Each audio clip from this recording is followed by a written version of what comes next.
Assalamualaikum warahmatullahi wabarakatuh. Saya Nisa Fira, mahasiswa MSF dari kelompok 11, ingin menyampaikan materi kelompok kami yang berjudul Pusat-Pusat Peradaban Islam di Dunia. Yang pertama ada Mekah Al-Mukarramah. Mekah Al-Mukarramah merupakan kota tempat lahirnya agama Islam, di mana Nabi Muhammad lahir dan memperoleh wahyu Al-Quran di kota Mekah. Mekah merupakan kota untuk menuntut ilmu, baik pada masa Nabi Muhammad, Khulafaur Rasyidin, maupun masa Umayyah dan Abbasiyah, bahkan hingga sekarang. Awalnya Mekah merupakan pusat peradaban jahiliyah yang penuh dengan paganisme. Akan tetapi, seiring dengan perkembangan agama Islam yang dibawa oleh Nabi Muhammad, kota Mekah menjadi kota suci umat Islam. Di kota ini terdapat Ka'bah di Masjidil Haram yang merupakan kiblat umat Islam dalam sholat. Mekah juga menjadi pusat kajian-kajian ilmu agama, khususnya menjadi pusat kajian ilmu hadis dan fikih. Mekah menjadi kota budaya lantaran kebudayaan Islam dikembangkan oleh Nabi di kota ini, di samping kota Madinah Al-Munawwarah. Yang kedua ada kota Madinah Al-Munawwarah. Kota Madinah Al-Munawwarah awalnya kota ini bernama Yastrib. Kota Madinah menjadi kota pusat kebudayaan Islam setelah Nabi Muhammad berhijrah dari Mekah ke Yastrib. Setelah Nabi pindah ke Yastrib, maka kota tersebut dijadikan pusat kaum muslimin. Dan selanjutnya menjadi ibu kota negara Islam yang segera didirikan Nabi. Dan diubahnya menjadi Madinah. Dari Madinah inilah Nabi meneruskan perjuangan penyebaran agama Islam. Di Madinah selama 13 tahun Nabi membina dan mengembangkan masyarakat Islam. Madinah juga merupakan pusat pemerintahan Islam pada masa Nabi Muhammad.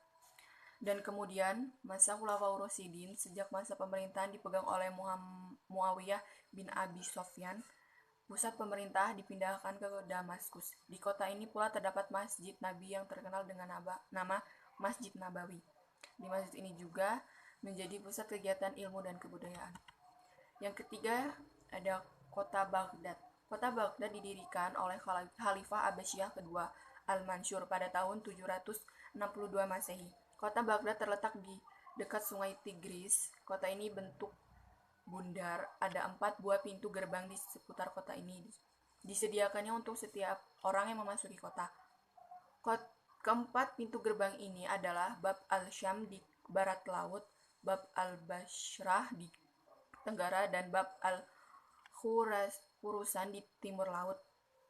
Di antara masing-masing pintu gerbang ini dibangun 28 menara, sehingga tempat pengawal negara yang bertugas mengawasi keadaan di luar. Masa keemasan kota Baghdad terjadi pada masa pemerintahan Khalifah Harun ar-Rasyid pada tahun 786 sampai 809 Masehi dan anaknya Al-Ma'mun pada tahun 813 sampai 833 Masehi. Peristiwa politik, supremasi ekonomi, dan aktivitas intelektual merupakan 3 istimewa kota ini. Baghdad ketika itu menjadi pusat peradaban dan kebudayaan yang tertinggi di dunia.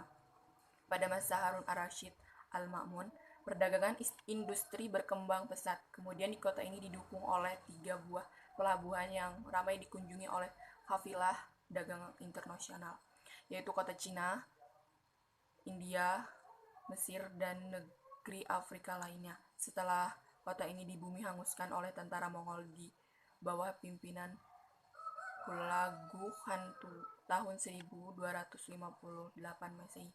Sekian materi dari saya dan selanjutnya akan dilanjutkan oleh rekan saya, Sairi. Wassalamualaikum warahmatullahi wabarakatuh. Assalamualaikum warahmatullahi wabarakatuh. Baik, di sini saya Winda Arianti. Saya akan menjelaskan materi selanjutnya. Yang pertama, Kairo, Mesir. Jadi, kota Kairo dibangun pada tanggal 17 Sya'ban oleh panglima perang dinasti Fatimiyah yang beraliran Syiah. Berdirinya kota Kairo sebagai ibu kota kerajaan dinasti ini membuat Baghdad mendapat saingan. Setelah pembangunan kota Kairo rampung, lengkap dengan istananya, Al-Sikili mendirikan Masjid Al-Azhar pada tahun 970 Masehi. Kota ini terletak di tepi Sungai Nil, mengalami 3 kali masa kejayaan, yaitu masa dinasti Fatimiyah, di masa Salah al-Din Ayyubi, dan di bawah Baybars dan Al-Nashir pada masa dinasti Mamalikan. Periode Fatimiyah dimulai dengan Al-Mu'iz dan puncaknya terjadi pada masa pemerintahan anaknya Al-Aziz. Al-Mu'iz melaksanakan 3 kebijakan besar, yaitu yang pertama pembaharuan dalam bidang administrasi, lalu pembangunan ekonomi, dan toleransi agama juga aliran. Pada masa-masa selanjutnya, dinasti Fatimiyah mulai mendapat gangguan-gangguan politik. Dinasti Fatimiyah ditumbangkan oleh dinasti Ayyubiyah yang didirikan oleh Salah al-Din. Kekuasaan dinasti Ayyubiyah di Mesir diambil oleh dinasti Mamalik. Oleh karena itu, Kairo menjadi pusat peradaban dan kebudayaan Islam terpenting. Selanjutnya, Damaskus di Syriah. Damaskus pada zaman sebelum Islam adalah ibu kota kerajaan Romawi Timur. Romawi Timur di Syriah. Damaskus merupakan kota lama yang dibangun kembali dalam zaman dulu Bani Umayyah dan dijadikan ibu kota negara sejak pemerintahan Muawiyah bin Abu Sufyan, Khalifah pertama Bani Umayyah. Di kota Damaskus terdapat masjid yang megah dan agung. Masjid ini dibangun oleh Khalifah Al-Walid bin Abdul Malik dengan arsiteknya Abu Ubaidah bin Jarrah. Di kota Damaskus juga banyak didirikan bangunan-bangunan yang indah yang bernilai seni di samping kotanya sendiri dibangun sedemikian rupa teratur dan indahnya. Dengan jalan-jalan yang lebih merimbun, kanal-kanal yang bersimpang siur berfungsi sebagai jalan dan pengairan, taman-taman rekreasi yang menakjubkan. Yang terakhir, Isfahan atau Persia. Isfahan adalah kota terkenal di Persia, pernah menjadi ibu kota kerajaan Safawi. Kota ini merupakan gabungan dari dua kota sebelumnya, yaitu Jai di tempat berdirinya Syah Rastan dan Yahudiyah yang didirikan oleh Bastanachar atau Yazir I atas anjuran istrinya yang beragama Yahudi. Kota ini sebelumnya di bawah kerajaan Safawi sudah beberapa kali pergantian penguasa. Dinasti Samani tahun 301 Hijriah dan memerdekakan diri dari kekuasaan Baghdad. Setelah itu jatuh ke tangan penguasa Bani Buwaih dan pada tahun 421 Hijriah, direbut oleh Mahmud al-Ghaznawi, penguasa dinasti Ghaznawiyah. Dari penguasa Ghaznawiyah ini, Isfahan lepas ke tangan penguasa Seljuk dan dijadikan sebagai tempat tinggal Sultan Malik Shah. Ketika Raja Safawi Abbas I menjadikan Isfahan sebagai ibu kota kerajaan. Sekian penjelasan dari saya. Wassalamualaikum warahmatullahi wabarakatuh. Saya Sunika Pratama, saya akan membacakan Istanbul, Turki. Istanbul adalah ibu kota kerajaan Turki Utsmani. Kota ini sebelumnya merupakan ibu kota kerajaan Romawi Timur yang bersama Konstantinopel sendiri. Sebelumnya sebuah kota bernama Byzantium terletak di selatan Bosporus yang oleh Konstantin Muhammad Al-Fatih menjadikan Istanbul sebagai ibu kota kerajaan Turki. Ia melakukan penataan halihwal orang-orang Kristen Yunani Romawi sebagai mena dengan Konstantinopel pada masa kerajaan Romawi Timur. Kerajaan Turki Utsmani dengan ibu kota Istanbul juga memiliki negara berkembangnya kebudayaan Turki yang merupakan perpaduan bermacam-macam kebudayaan. Terus kedua tuh Delhi. Delhi adalah ibu kota kerajaan Islam di India sejak tahun 608 sampai dengan 1211 Masehi. Dalam waktu yang tidak lama, yaitu ketika ibu kota pindah ke Daulataba, Argaba, dan Lahore sampai kerajaan Mughal runtuh oleh Inggris tahun 1858 dan Lahore sampai kerajaan Mughal runtuh oleh Inggris tahun 1858. Delhi juga menjadi pusat kebudayaan dan peradaban Islam di anak benua India. Sebelum Islam masuk ke sana, Delhi berada di bawah kekuasaan keturunan Johan Rajput. Tahun 589 Hijriah sampai 1193 Masehi, kota ini ditaklukkan oleh Qutb al-Din Aibak dan tahun 602 sampai dengan 1204 Masehi.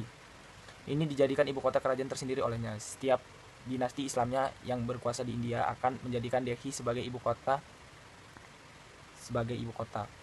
Andalusia, Spanyol. Di Spanyol banyak kota-kota yang mansur dan menjadi pusat peradaban Islam seperti di Sevilla, Cordoba, Granada, Mujeriha, Toledo. Yang terpenting diantaranya adalah Cordoba dan Granada. Udah sih itu aja lah. Sekian, terima kasih. Assalamualaikum warahmatullahi wabarakatuh. Saya Mas Dawan dari kelas F Prodi MBS ingin bacakan materi selanjutnya. Yang pertama, Samarkand dan Bukhara atau Transosania. Di Transosania terdapat dua kota penting tempat peradaban Islam pernah berkembang dengan pesat, yaitu Samarkand dan Bukhara. Riwayat tentang kota Samarkand yang tertua disebutkan dalam berita-berita tentang peperangan Iskandar Zulkarnain atau Alexander the Great di timur. Menurut berita itu, kota ini beberapa kali diduduki oleh Iskandar ketika ia dan pasukannya berperang melawan Spitamenes. Tetapi menurut riwayat-riwayat tertua dalam bahasa Arab, Iskandarlah yang mendirikan itu. Setelah tahun 323 Masehi, kota ini menjadi bagian dari sebuah kekuasaan yang berpusat di Bactria. Setelah itu, di sana berdiri kerajaan Graeco-Bactrian atau Bactria Yunani pada masa Antiochus Tuteos. Sejak itu, hubungan politik dan ekonomi antara Samarkand dengan Persia dan Cina terputus. Meskipun hubungan dalam bidang budaya masih tetap berlanjut, dilihat dari hubungan-hubungan kuno, pengaruh Persia sudah lama tertanam di sana. Pengaruh Cina juga besar. Sebelum Islam datang di sana terdapat tempat ibadah agama Buddha.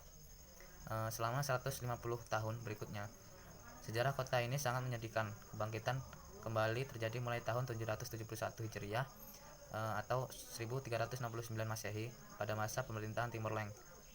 Penguasaan tertinggi di Transosiana Timur Leng menjadikan Samarkand sebagai ibu kota pemerintahannya.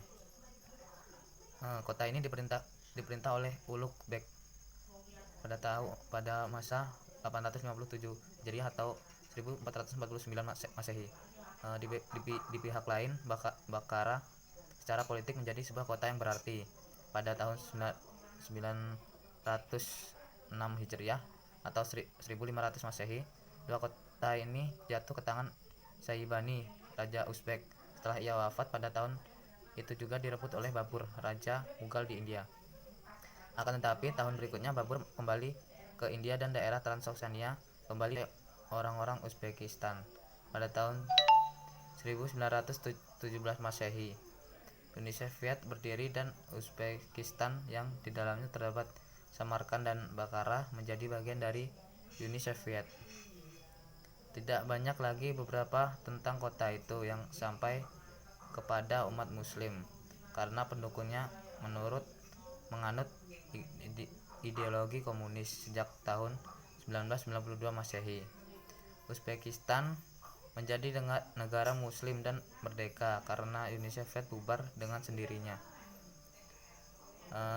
Materi selanjutnya, Aceh. Aceh mewakili pusat dunia Islam di Asia Tenggara pada masa kejayaan Aceh. Merupakan pusat peradaban wilayah di dunia Islam bagian timur, yaitu Asia Tenggara. Bahkan Aceh merupakan pintu transmisi jalur perjalanan penyebaran agama Islam ke seluruh wilayah Asia Tenggara. Karena itu Aceh terkenal dengan sebutan Serambi Mekah. Aceh merupakan pintu gerbang masuknya Islam ke seluruh wilayah Nusantara. Di Aceh pernah berdiri kerajaan-kerajaan Islam pertama, yaitu Kerajaan Perlak, Kerajaan Samudra Pasai, dan Kerajaan Aceh Darussalam. Dari Aceh muncul beberapa tokoh keilmuan yang menandakan kemajuan keilmuan umat Islam di Asia Tenggara. Beberapa prestitus Aceh yang terkenal dengan karya-karyanya adalah Nuruddin Ar-Raniri, Hamzah Fansuri, Abdurrauf Singkel, Samsudin Sumatrani, dan lain-lain. Aceh pada masa Sultan pernah dipimpin oleh para sultan yang cinta akan ilmu dan peradaban. Di antara Sultan Al-Malikus Zahir, di mana pada masa pemerintahan Ibnu Battuta pernah singgah di Aceh pada tahun 1345 Masehi. Aceh juga pernah dipimpin oleh